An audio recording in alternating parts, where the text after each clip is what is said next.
안녕하십니까. 한자는 한글로 표현된 표음 문자이다. 이에 대한 표음한자 해례입니다. 한자의 이력부수 6개 알고 계십니까? 여기에 한자의 표문자 원리가 내재합니다. 따라서 한자는 한글로 표현된 표음 문자이고 우리의 문자입니다. 날일의 정확한 자형, 이력부수 6개에서 나타난 상형 형태는 이런 것들이 있죠. 직선상형, 호선상형, 곡선상형, 그리고 거기에 관련된 이러한 음들이 있습니다. 이것은 일의 반음이고 이것은 을의 반음이죠. 그리고 괄구리 거를 기본으로 하여 생성된 문자 4개가 있죠. 이것은 이렇게 표음이 되죠. 간접해례와 직접해례가 있습니다. 간접해례가 더 많이 선호되죠. 이러한 문자 2개 알고 계십니까? 날일과 가로왈이에요. 날일과 가로왈. 그러면 이것은 이렇게 분해가 돼요. 그런데 여러분이 이 부분을 잘 보셔야 됩니다. 이 부분이 각이면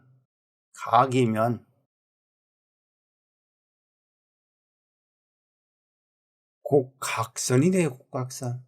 그래서 음은 기억이 되죠. 따라서 이렇게 하게 되면 이런 음이 된다고 하는 것이에요. 이 부분은 그래서 우리는 뭐로 써야 된다고 하는 겁니까? 호선으로 써야 된다고 하는 거죠. 호선. 따라서 나리를 해나가게 되면 이렇게 되죠. 직직선과 곡호선의 조합. 광동, 장동, 일이에요. 1. 광동, 장동, 1. 두 번째 것은 직직선과 직직선의 조합의 광동, 장동, 1이에요. 즉, 이 2개를 조합을 하게 되면 표음 한자가 되는 거예요. 표음 한자 해례가 돼요. 두 번째를 보게 되면 두 번째 가로왈입니다. 이것은 직예선을 써주면 돼요. 직예선이 끝부분이 이 부분이 날카로운 거지요. 그리고 곡호선 광동 장동이면 이렇게 돼요. 직예선의 음가가 이걸 갖습니다. 그래서 리디고 후광 장동이 되면 왈이죠. 왈. 이 부분을 굵게 해준다고 하는 것이죠. 이 부분을 굵게. 두 번째 같은 경우는 직예선입니다. 직예선. 직직선, 광동장 등 을에 후광 장동이 되면 왈이 돼요. 왈. 근데 이 2개를 조합을 하게 되면 어떤 현상이 벌어지느냐? 요거의 속성이 잘 안 보일 수가 있어요. 요거의 속성, 날카로운 속성, 표현이 어렵죠. 이렇게. 그러면 이것을 해결하는 방법이 이런 방법이 있어요. 접점의 위치를 달리한다는 것이죠.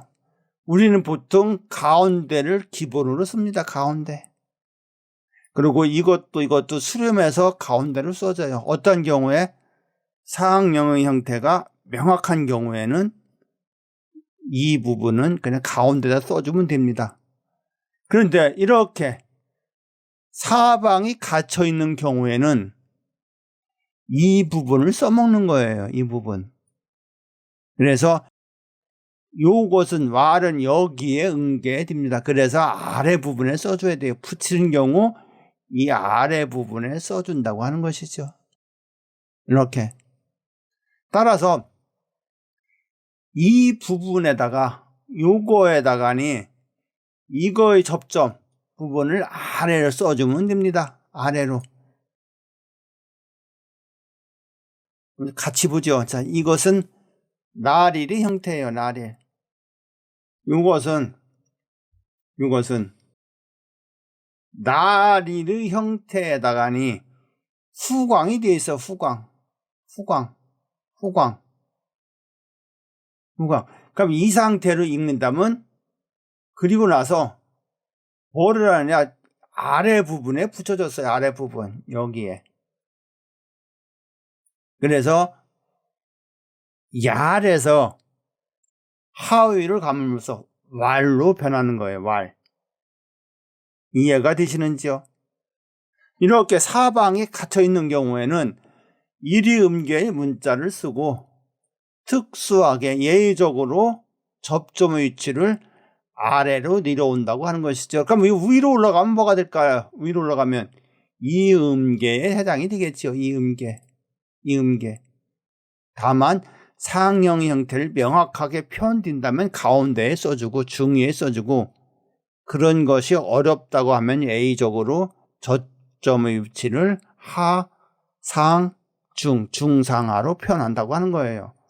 그래서 한일과 가로알은 그것을 구별하라고 만들어 놓은 문자예요. 그런데 우리가 어떻습니까? 그 의미를 모르니까 이렇게 띄우지요. 이렇게. 또는 이 부분을 이렇게 길쭉하게 씁니다. 답답한 거지요. 답답한 거. 다시 설명을 하면 똑같은데 이 부분이 살짝 아래로 내려와 있다고 하는 거예요. 이렇게. 그래서 왈이 되는 거예요. 즉 이 부분에 후광이 되는 거예요. 후광. 그러니까 더 정확한 표현은 이 부분도 굵게 해주고 이 부분도 후익이니까 굵게 써준다고 하는 것이죠.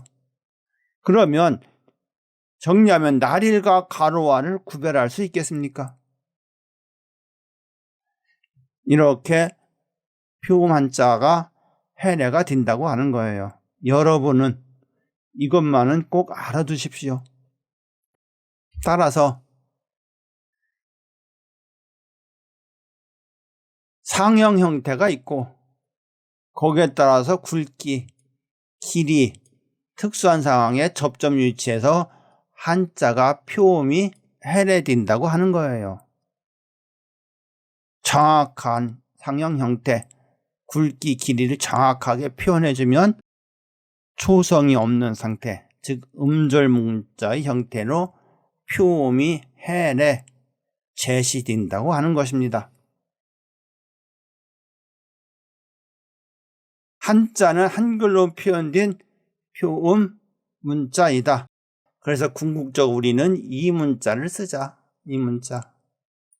우리 문자를 얘기하자. 여러분이 한자는 우리 민족이 만든 문자라는 사실을 꼭 기억합시다. 끝까지 들어주셔서 대단히 감사합니다.